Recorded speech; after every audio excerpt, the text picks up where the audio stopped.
Oh, you look great. Hi, Beautiful. everyone. Welcome to the Action Hour. This is Lindsey Baker, and I'm here with Susan Hargreaves of Animal Hero Kids. And Susan is the founder. She's an author. She's a humane educator, and she has 40 years. She's a 40-year veteran animal activist, and she creates and presents interactive humane education programs around the globe. Susan, we are so pleased to have you with us. And I have so many questions for you. Particularly, I wanted to ask you about two very high profile, very highly revered individuals. And I'm just going to say their names and let you tell us a little bit about them. And then we're going to jump back to the beginning. But this is so exciting. I want you to talk about it right now. So the names I'm going to mention are Sir Paul McCartney and Jane Goodall. So take it away, Susan. Well, thank you so much. Thank you so much, Lindsay, for having me on your Action Hour show. I really appreciate it. My And pleasure. uh, and I was very fortunate that Paul McCartney was kind enough to allow us to use his name and give us some very supportive quotes for our Paul McCartney Young Veg Advocate Award. So he Wow. gave us the quote, Animal Hero Kids rock. It doesn't matter how old you are, you can always help animals in need. And it was the year, every year we give Animal Hero Kids awards, and sometimes we give them to adults also. And it was the year that we gave an award to the LAUSD School District Superintendent, John Deasy, because he did Meatless Mondays, which meant every Monday, 650,000 students were not eating animals. It wasn't vegan, but it was meatless. And it was 2013. And Paul McCartney was so nice to congratulate the superintendent at the same time, uh, giving him a real thumbs up for what he did to help animals. So it really Wow. helps me get my foot in the door in a lot of schools and a lot of places that might be a little difficult at first, but then when they hear that Paul McCartney and Jane Goodall are Yeah. behind our mission, that really does help us a lot. So tell us about Jane Goodall and what that relationship was. Well, it was in when I was investigating animal cruelty in Toronto at circuses, rodeos, stockyards. One of the circuses had chimpanzees in lockers Ugh. at the Toronto Sky Dome in like a locker thing that was in a truck. And they said I was debating the circus person on radio there, and he said anyone can come and see how we treat our animals. We would never stop anyone. So I called somebody that knew Jane Goodall because she was in town speaking. And I said, Wow. could you get Jane Goodall down there really quick? Wow. I'm going to let And the that just media know. speaks so highly of her to actually take the time to do that. That was Yeah, amazing. what a kind, well, we all know Yeah. that she's a kind, beautiful person. So she went down and asked them if she could see the chimpanzees. And they said, no, no, you can't.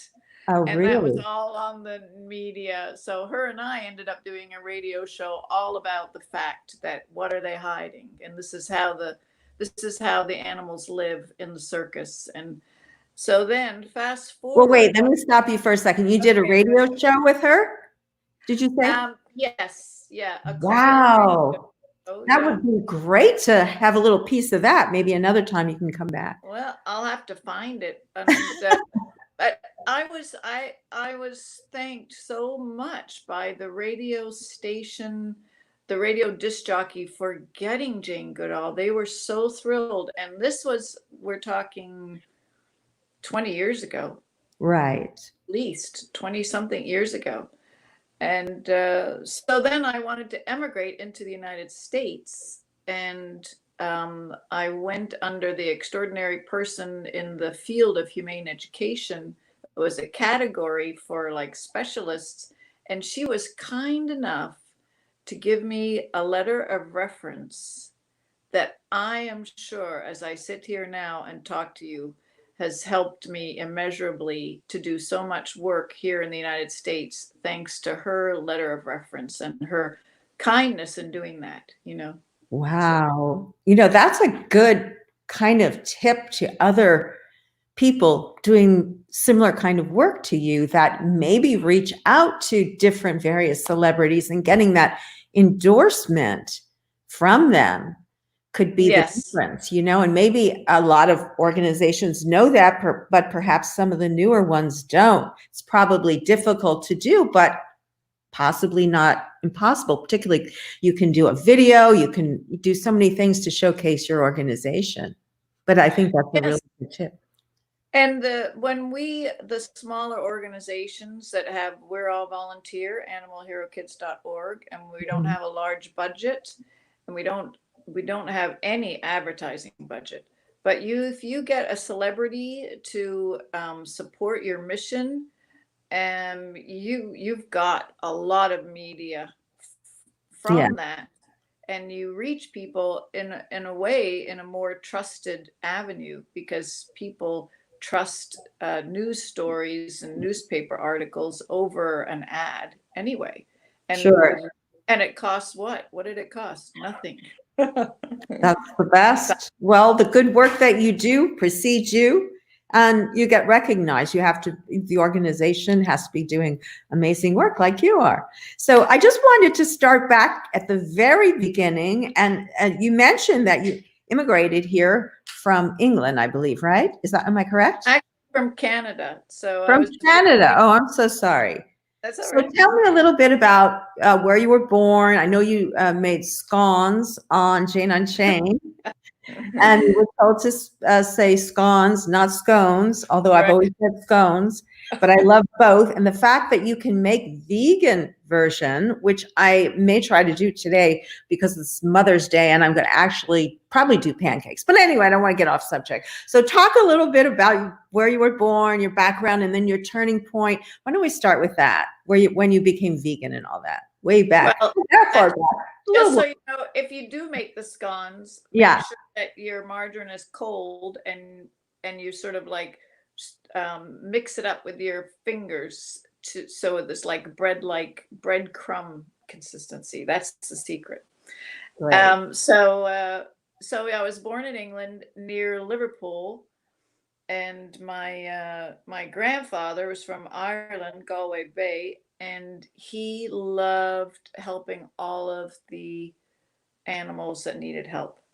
So when I was very young, I was very fortunate. I saw crows' wings being fixed, and ducks' legs being fixed, and Nice. animals released. And one bird my grandfather brought back to life, Oh, and I was able to witness all of that with my Irish grandfather at a very early age.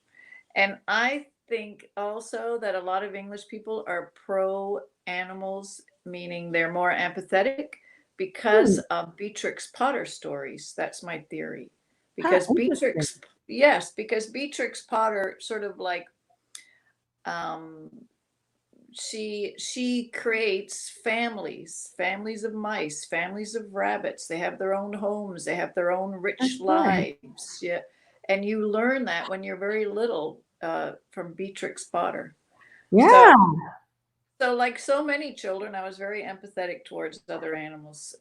Children are naturally drawn, I think, to other animals because they see another being looking back at them. They're looking in their eyes, and they recognize another being, and they don't have that sort of learned blocks that we learn, saying they're the other and we are different. They Right. haven't learned that yet. Yeah, that's good. Yeah, but then when I was 9 years old, I was visiting my Aunt Alwyn, and she took me into a chicken hatchery because I was, quote, liked animals so much. So she thought I could see all the baby chicks, and I would love that at 9 years old. But Uh-huh. you can imagine what I saw there. Yes, I So can imagine what you saw there. And that would be very disheartening. Now, back at that time, not that it was so long ago, but it what was. I'm 60. I'm well, gonna I'm be right 60. there with you. Do you think the factory farms today are worse or the same? Just kind of putting it in perspective a little bit. Well, that is something that I ask myself a lot. Because I go back to that time, we're talking, if I'm 69 now, 51 years ago, I think, is it any better for those chicks? And the answer is no. It is no better today for those chicks who are getting gassed and suffocated as soon as they're born, the male chicks. It is no better. And it actually is more chicks are getting gassed and suffocated because the population is more, obviously, than it was 51 years ago.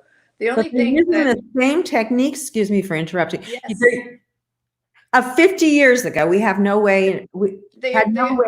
the only difference here in the Go United ahead. States that they don't do in England, as far as I know, is in England they don't macerate the chicks in the big blades where they Oh my grind them up God. alive for fertilizer.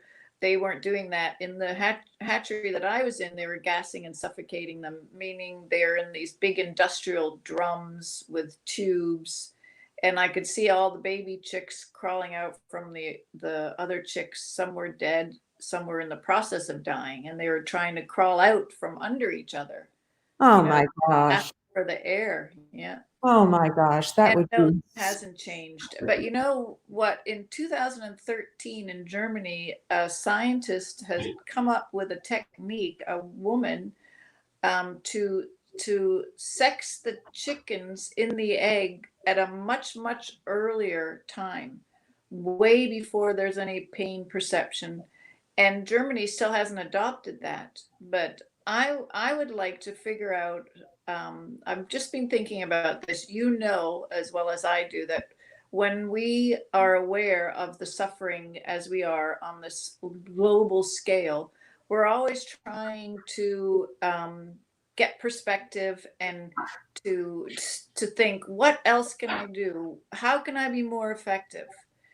And I think it's time to have a whole campaign for children to join it, and Animal Hero Kids spearhead it, where nationally we ask that this technique be adopted, where um, the eggs will be, just destroyed before the pain perceptors, and 450 billion chicks in will not be dying, will not be being killed. They're not dying, they're being killed, as soon as they're hatched. We could change that. That's we could change that. That's an attainable goal. So it's Well, one of let's the get on that campaign. That's what this show's yes. about. And we'd love to support you with that and have you on and have the kids on. And I mean, with the Well, parents' permission. in October, it's World Animal Hero Kids Month. So one of the what my goal is to have over 200 activities around the world where children and teens are helping other species of animals, where they're being recognized for their kindness to all species of animals, and where local county commissions and city commissions declare it Animal Hero Kids Day. So that's one of the campaigns that we're working on is Animal Hero Kids Month, Animal Hero Kidtober, and we are looking for everyone of all ages to join us with that. And one of the things that we can focus on is getting it passed in the United States. And I'm looking for all organizations to join us. Um, Social compassion and legislation is a very popular one near you, Lindsay, in Yes. Los Angeles. And I'd love to talk to Simone Reyes and Judy Mancuso about joining us with that, because that would be, ideal. I would love to have all three of you on the show. In fact, I put a note in to Judy and of course, Simone as well. I haven't contacted, actually, I sent a quick note to Judy, but I meant to also include Simone. I'd love to have all three of you on. So maybe behind the scenes, you can talk to them and we'll arrange that. Yes. It's so great talking to you. We haven't even gotten to the points and you've provided so much information. I'm sorry about finagling around with some of these. But I did want to show a couple of the images here, but let's finish up with this. So you feel like this campaign is something that you are going to initiate. You're going to be initiating this in October, you say? In October, is World Animal Hero Kids Month. So World Animal Hero Kids Month will every activity that Animal Hero Kids does, whenever possible, we give free vegan food. So free vegan food is going to factor into this very prominently worldwide. Nice. And the reason I founded Animal Hero Kids was really to underline Animal Hero Kids and all being kind to all animals, including the most abused group of animals in the world. And also what we always do is to have a vegan food component in the presentations in the schools whenever possible. I mean, sometimes the school, it's a little more difficult to do that. So what we would do is give tofurkey coupons or free product out, They always go home with something, and they always meet Ronnie the Cow, the elementary school students, which is about a 6-foot character. We have a clip of him here. Right? He's in one of these clips here. I think why don't we try one? Let's see. How about this one? I think it's about the COVID. Do you want to run that? Whatever you want. The World Health Organization states that 80% of the antibiotics manufactured in the United States goes directly to factory farmed animals. Animals who are crowded, miserable, traumatized and stressed. So can you guess what happens when so many animals are forced to suffer and live unnatural lives? 9.1 billion chickens. 33 billion cows. 237,000 turkeys. 124.4 million pigs are all killed every year in the U.S. Why do you think it's called swine flu? Ditto with the bird flu. The coronavirus is thought to have come from the wet markets in Wuhan, China. That is where animals are caged alive to be slaughtered at the market. All species of animals, wildlife, bats, foxes, sea life are slaughtered alive. And that is where the disease is sourced to come from. 3 out of 4 super viruses come from eating animals. Cheer up. It's not all doom and gloom. As we Animal Hero Kids have a solution even Mother Nature approves of. The answer is stop eating animals. Stop eating animals. Stop eating animals.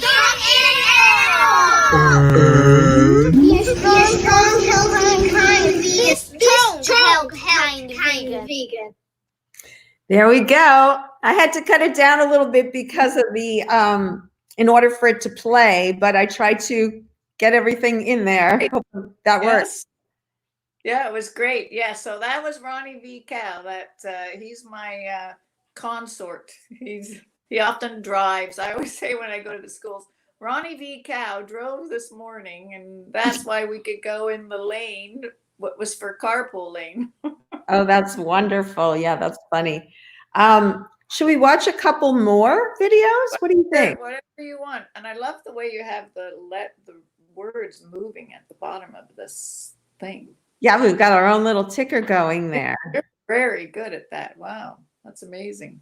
Yeah, I guess why my branding's not up there, but oh well, that doesn't matter. It looks fabulous.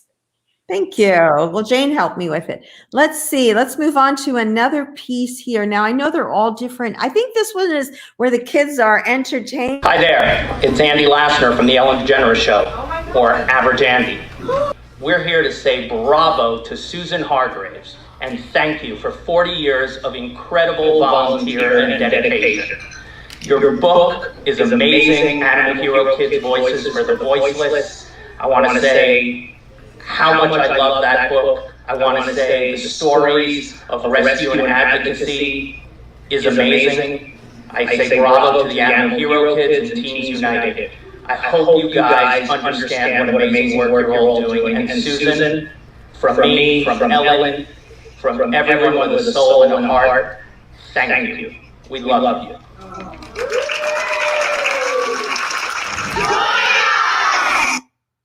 All right, that was another great clip. Talk about celebrity endorsement, or however you want to put it. Tell us a little bit about that.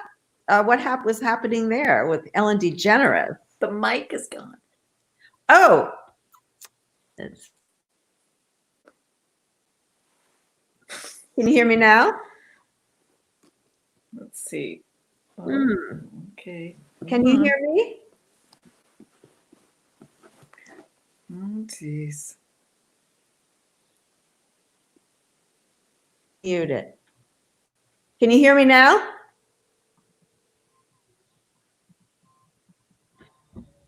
Susan. Yeah, I'm trying to turn the mic on. Let's see. Okay. So let's go back. I'm going to hang up on here. Let's get it on there. We'll go off and come back on if we can't get it to work. But I think I got it. Did I get it? Can you hear me?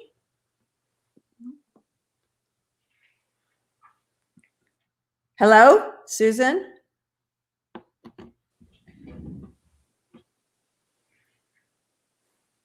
Susan, can it work? No, can you hear me? Can you hear me? I can hear you, but can you hear me? I can't hear you. I'm going to end the broadcast. We'll come right back on. Well, I can't hear you. Sorry. Yeah, we're going to have to end the broadcast and come back on. It's all right.